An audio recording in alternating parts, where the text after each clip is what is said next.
Hi, my name's Sarah and today we'll be discussing some of the key features within the team package from an admin's point of view.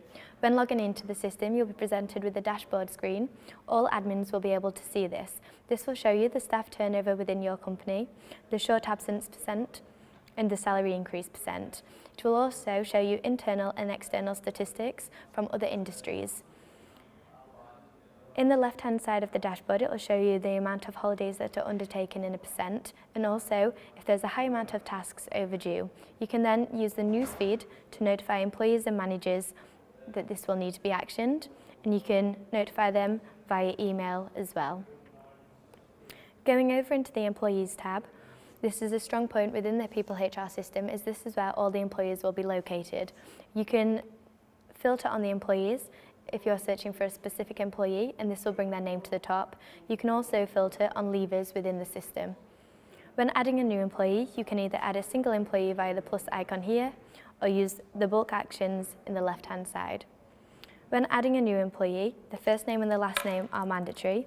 The email address field is not mandatory, as when an email address is entered, it will generate a welcome email to the employee to log in. When inputting all of the employee's information, the section below is also not mandatory, as an employee can input this information when logging in for the first time. When going over into the job section, you'll be able to copy existing details from previous employees. This will then pre-populate the below fields to save you time in inputting the location, department and the job role. You can also add here who the employee will be reporting to and their start date, whether this is in the future or in the past. When entering the employee's information, you can also enter their full-time entitlement. The system will then calculate and prorata the entitlement for when the employee starts. If you select the question mark here, this will show you the working out that the system has done when prorating the employee's entitlement. You can also as well change their work pattern from this page here and add if this is necessary for that employee. Going over into the third section of the new Starter Wizard, you'll be presented with 6 default tasks that are set within the system. You can select these or you can bespoke the tasks to your own. For example, you can write who the task will be going to, when the date will be before the task will be received, whether this is before or after the employee's start date, and whether this is an internal task or an external email. Once this has been completed, the new starter is set up. You can finish and visit the employee's record, and from here we'll now look at the personal profile for an employee. When going into the employee's overview, you'll be presented with 4 quick actions. This is an admin-only feature. You'll be able to mark the employee as a leaver or delete them entirely from the system. Once they have been deleted, you'll not be able to retrieve any of the information. You can also give the employee admin status. This will allow them to do all of the functions that you can do within the system. You can also give the employees edit access rights. This will allow them access to a specific area. The access that will be given will be an admin access. This is just to stay in compliance to ensure that they can only see certain amounts of information. Going over into the employee's planner, it will automatically scroll you down to the current date. The employees will be able to book holidays from here, other events and add their timesheets. They can also do this from their mobile phones or add the holidays from their dashboards when logging in. Managers will be able to add sick and lateness for the employees, and admins will be able to add maternity or paternity. If you are wanting employees or managers to add more, you can give them edit access rights to the planner. Going to the top of the planner, you'll be able to see the employee's sickness heat map. This will show if the employee has had Monday continuously off sick. This will show in a dark red. This is very visible to the employee also, and it has been known to prevent the employees taking continuous days off throughout the working period. You will also be able to see the sickness and how many days they've had at work and how many days they've had off sick, how many holidays have been booked and how many holidays are remaining. Going over into the Documents tab, this is where you're able to add documents only for the employee. You can add documents via your computer using the existing template or adding a hyperlink. When adding a document, you can give employee access, manager access, and whether a signature is required or not. You can also select which category the document falls under and whether you need to manage the list to create a new category for the document.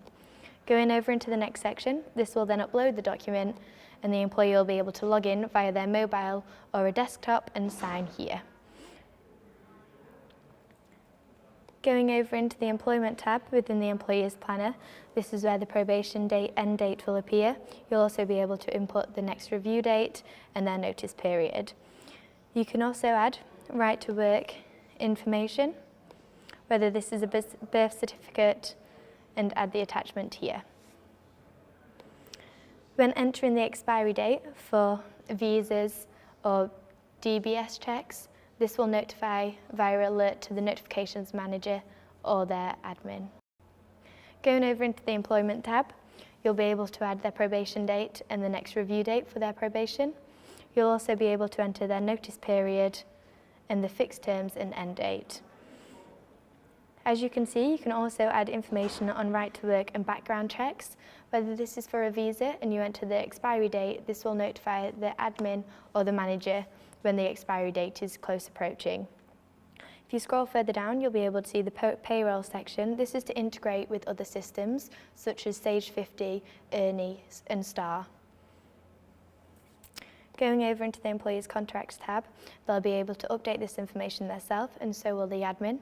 They'll also be able to add emergency contacts. When any changes are made here, the notifications admin will be notified. Going over into the case log, this is where admins can add information about how the employee is getting on at work, and if they are having any troubles or any grievances, this is where the information can go. You can open and close the case, and this is an admin-only feature. Going over into the Documents tab, this is where admins are able to upload documents for all employees. This is different to the Personal Documents tab as they are for specific employees only. When uploading to the Documents tab, you can remove these at any time and also edit the documents within there. Going over into the Company Planner tab, you'll be able to select the departments that you're wanting to view and the employees who have booked holidays off or are off for another reason, such as sickness, maternity or paternity. You can also view the days that you have locked, and you can lock days from this section here by selecting lock day and entering the reason why. If you scroll up to the right hand corner, you'll be able to see the calendar feed, and you'll be able to select here to obtain your URL to integrate with an external calendar. Going over into the task section, this is where you'll be able to view overdue tasks, all tasks for all employees, admins and managers. You'll also be able to manage automatic alerts in this section, whether you subscribe to birthday alerts and you're wanting the managers to receive a 7-day notification before the employee's birthday. You can also do this with a selected range of different tasks here. And then you can also as well filter on the tasks that you are searching for and the date range if there is a high amount overdue. Going over into the case log, this is just where the cases that we looked at in the personal employee profile will be all listed here if they are open. If they are closed, they will still be displayed within the employee's profile.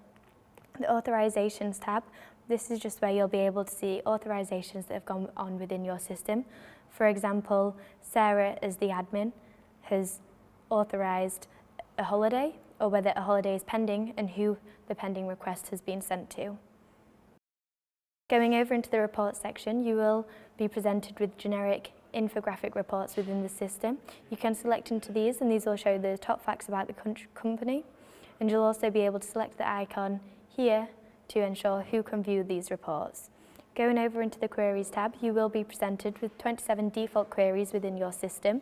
You can also add new queries here, whether this is obtaining any salary changes, who's on holiday, who the managers are within the system, and you can build any reports on the information within the system to export to Excel or to another form of spreadsheet or even into bar charts. There is also a notifications tab here as well for admins. You can use the training tab to locate training that is outstanding. The org chart will be a display diagram of the hierarchy within the company, and you can also use bulk actions to bulk upload any information within the system that is listed below here. Going over into the settings, this is where you can activate your system to go live via the licenses tab here. You'll select activate self-service, save, and then send out welcome email, and this will send a welcome email to all employees that have not received them. When the system is not live, admins will still be able to log into the system. However, managers and employees will be unable to do this. As you can see, there's a lot more settings that we haven't gone through and other features within the team pack. If you do have any questions at all, whether this is to build queries or extra information that you're unsure about within the system, you can hover over your name in the top right-hand corner and select Get Help. This will take you to our People HR help site. You can then type in your query, and if an article comes up, you can select into this and view it. We do also have some training packages on there. If not, and you are wanting to talk to somebody who's live on our system, you can select the chat icon when logged into People at the bottom right-hand corner and select Start New Conversation, and this will go straight through to our customer support team.